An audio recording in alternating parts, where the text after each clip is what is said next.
que du coup on perd confiance. Génération Grand Bleu ce week-end à La Ciotat. Les apnéistes français ont retenu leur souffle pour l'ouverture de la Coupe de France. L'apnée, une discipline extrême où les pratiquants repoussent leurs limites. Leurs battements de cœur peuvent descendre jusqu'à 20 par minute. Jean-Michel Pardon pratique l'apnée depuis une trentaine d'années. À 52 ans, l'actuel champion de France d'apnée statique connaît par cœur les réactions de son corps. 2 minutes, hyper difficile. De 2 à 4,30, c'est la plénitude. Ensuite, on commence à avoir une alerte, petit spasme.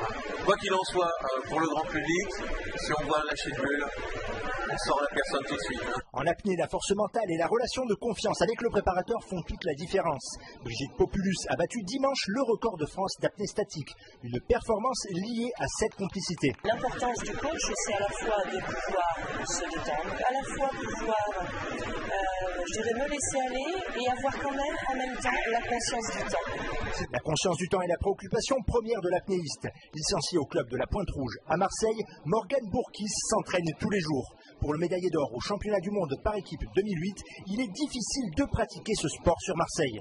Alors, en termes de piscine, c'est très compliqué. Les piscines, malheureusement, sont beaucoup en rénovation. Donc, on a beaucoup de bassins sur Marseille qui sont fermés.